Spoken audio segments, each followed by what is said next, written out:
Okay, so it's our last topic for bonding, and that is hybridization. Let's go ahead and jump in.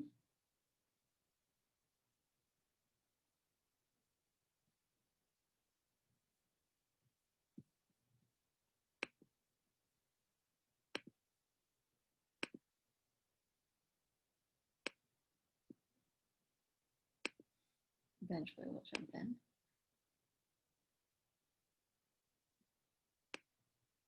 Okay, that's our overview. All right, so first let's talk about what hybridization is. So hybridization is this idea that when bonds form, that they actually form from blended orbitals. So we all know what hybridization is when it comes to things like animals. We know that when we hybridize a poodle and a cocker spaniel, we get a cockapoo. Put a poodle together with a Labrador and we get a Labradoodle. The same idea is what we use when we talk about hybridization of orbitals, that if we blend two orbitals, we'll get something with characteristics of each. So if we hybridize an s orbital and a p orbital, we'll get an sp orbital. And you can see that it has some characteristics of the s orbital and some characteristics of the p orbital. So let's talk about why we need to think about hybridization. We know that if we think about carbon, that it has electrons in, let's skip that part. Okay, so if we think about carbon, we expect that it's going to have 2 electrons in its 2s orbital and 2 electrons in its 2p orbital. And that seems pretty simple and straightforward.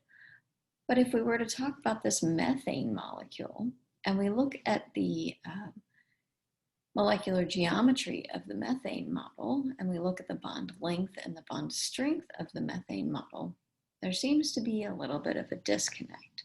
Because if carbon were to bond, and we look at this orbital configuration, it looks like we only have 2 electrons available for bonding. And that's simply not enough.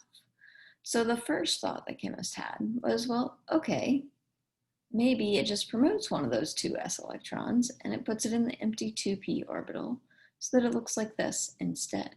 Now we have enough lone electrons, unpaired electrons, that we can form 4 bonds. But the reality of the methane molecule is that if we did that, we would have 3 bonds at one energy level and a 4th bond at a different energy level.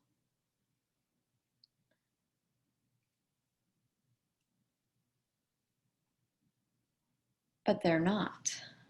So if that 4th bond was between a 2s electron from the carbon and a 1s from the hydrogen, we would expect that to have a slightly lower bond energy because it's starting out from a lower energy place.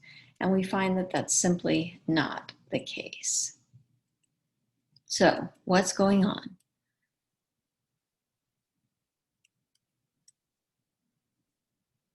Something is going on in methane that we need to explain, and we call that hybridization.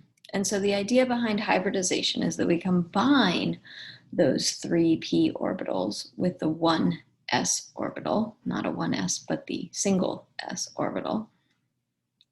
And we create these hybrid orbitals. And because they're formed by combining 3p orbitals and 1s orbital, we call them the sp3 orbital.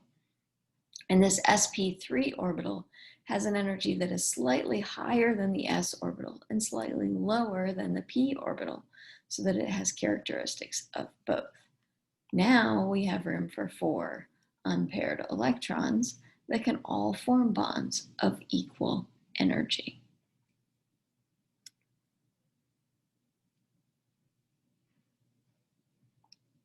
Another way of looking at it, so you can see that if we have the 2s would be slightly lower energy than the 2p, and